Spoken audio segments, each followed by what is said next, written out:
Hey Rob, Stewmaster here. Thought I'd make a reply to your video since I had quite a bit to say.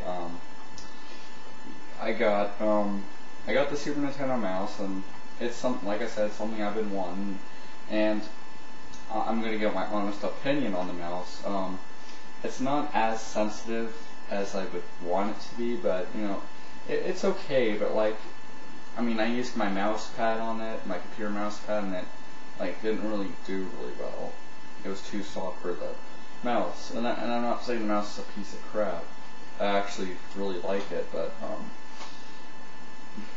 you know, this needs to be like a little more like a mouse, if you know what I'm saying. So it's okay. Deja Vu for the NES. If you're gonna get this game, you should. I know you can't really see it really well. Well, maybe. Yeah, it's kind of hard to see, but if you're gonna get this game, you should get the like a Windows version or the DOS version. While it doesn't have music, it's got better graphics and the sound effects are better. Well, there's not really a whole lot of sound effects in that game, so that sucks. I wish there was music, but there's not. Then I got Marble Madness, mainly because of the music, so now I own the, I have the Game Boy, this, and the Genesis version. Sucks I can't get my Genesis for it, because I'd love to play that version, since it's easier, it's got better controls. And, you were talking about your Retro Duo, and I saw that in your video. And it's weird, because the one that I saw at the store looked the same, except it was like reddish purple, kinda, it's hard to explain, and then it was black on the bottom, right underneath where it was like red and gold or something, like a Famicom or a Game & Watch thing. And you were saying like how you would recommend a Super Nintendo controller.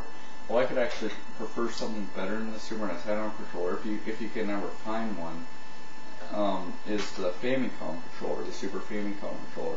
Now what's so good about this, just like the Super Nintendo, all the buttons are like the B button, or the A and B buttons on the Super Nintendo, how they're like sticking out, you know what I'm saying? It's like that, all the buttons on here are like that. And it's got just more color to it.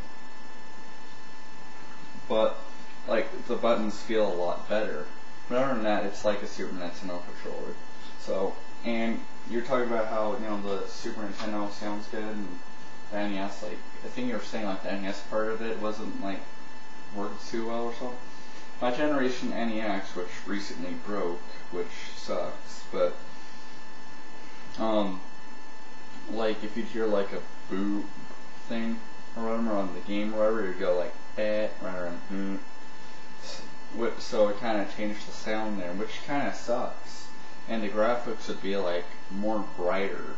They'd be like probably like 75% more brighter or something, which really sucks because, you know, they really should have made it as close to the NES as possible. And you know, it's an okay system, but like, it's not something that I would recommend if there's like all these clones out. So, and yeah, I'm gonna have to pick up a Retro Duo sometime. I don't have enough money right now, but because I kind of wasted all in those games, but I'll have to, you know, get one of those sometime to see if I can get my Famicom game working. I don't know if I showed you this, but this was probably the best value at that game store I ever got, ever, for a game at least. This Buck Rogers for the Sega Genesis. I mean, it's complete. It's got a really huge manual. And it's got the cartridge, and the cartridge is in okay condition, although the sticker's kind of coming out, which kind of sucks. And the book isn't in that good condition, as you can see, it's kind of like creased, or right here. But other than that, it's a pretty good guide. It's in pretty good condition, and I got all this stuff for only $5, so that's really good value. I mean, it was definitely worth the buy. So that's cool. And for anyone else who's watching, I got to talk to yet another video game music composer, Frank Packy. You guys might know him from from his Red Alert 3 soundtrack. I don't know. I don't listen to newer music. I know. I think I like old stuff a little too much, but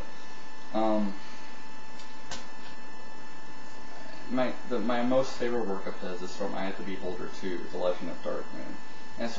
And because Eye of the Beholder 1 music sounded like his work, I emailed him and I asked him, how he, if he did the music for Eye of the Beholder 1. He said no, it was somebody else, but he decided to make music that sounded like that.